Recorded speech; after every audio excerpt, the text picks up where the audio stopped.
जितना बड़ा लक्ष्य होगा उतनी बड़ी तकलीफ होगी, और जितनी बड़ी तकलीफ होगी उतनी ही बड़ी कामयाबी होगी। नमस्कार दोस्तों, मैं संगमदीप, आपका मोटिवेशनल स्पीकर और इस चैनल का होस्ट आपका हमारे चैनल में स्वागत करता हूं। मैं मौत से नहीं डरता, पर मैं इतनी जल्दी मरना भी नहीं चाहता। यह कथन उस व्यक्ति के हैं जिसे 21 साल में मोटर न्यूरॉन नाम की बीमारी हो गई थी। इस बीमारी में शरीर के अंग धीरे धीरे काम करना बंद कर देते हैं और इंसान पूरी तरह से पैरालाइज हो जाता है। आप समझ ही चुके होंगे कि मैं किसकी बात कर रहा हूँ। जी हाँ, मैं बात कर रहा हूँ इस सदी के महानतम वैज्ञानिक स्टीफन हॉकिंस के बारे में। स्टीफन हॉकिंस, जिनका जन्म 1942 में हुआ था। जब उनकी एज महज 21 साल की थी, तब वो एक बार अपने घर की सीढ़ियों से उतरते समय बेहोश होकर के नीचे गिर पड़े थे। शुरुआत में तो सब नॉर्मल सा लगा था, पर जब ये लगातार होने लगा तो उनको पता चलता है इस बीमारी के बारे में। डॉक्टर ने कहा था कि स्टीफन सिर्फ 2 साल ही जीवित रह पाएंगे, पर स्टीफन ने तो 76 साल तक जिंदा रहे,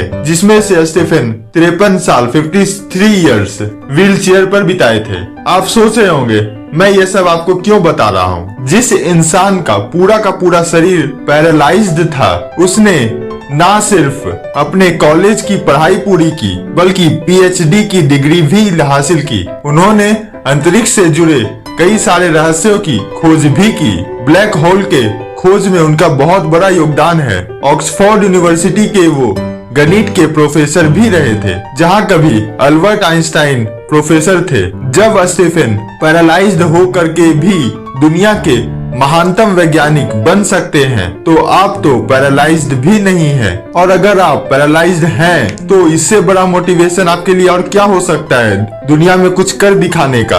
अगर आप गरीब हैं, आपके जीवन में तकलीफें हैं, अगर आपका शरीर पूरी तरह स्वस्थ नहीं है, तो कॉन्ग्रेचुलेशन, आपके पास जीवन में आगे बढ़ने का, जीवन में कुछ कर दिखाने का हर वो कारण मौजूद है। क्योंकि जिसके पास खोने के लिए कुछ नहीं होता, पाने के लिए पूरी दुनिया होती है। याद रखिए, तकलीफों का आना तो इस बात का संकेत है कि वो कुदरत आपको आगे बढ़ाना चाहता है, आपको बहुत कुछ देना चाहता है, आपके जरिए इस दुनिया में बदलाव लाना चाहता है। बस बहुत कुछ देने से पहले आपको इस लायक बनाया जा रहा है, और आप उसी तकलीफ से बचने के लिए ईश्वर के आगे हाथ जोड़ते हैं, उनसे तकलीफें खत्म करने की विनती करते हैं। ऐसा करके आप यह साबित कर देते हैं कि ईश्वर ने आपको चुन करके बहुत बड़ी गलती कर दी, क्योंकि आप बहुत कमजोर है। ऐसा करके आप अपना खुद का अपमान तो करते ही हैं, उस ईश्वर का भी अपमान करते हैं। हमने अक्सर उन लोगों को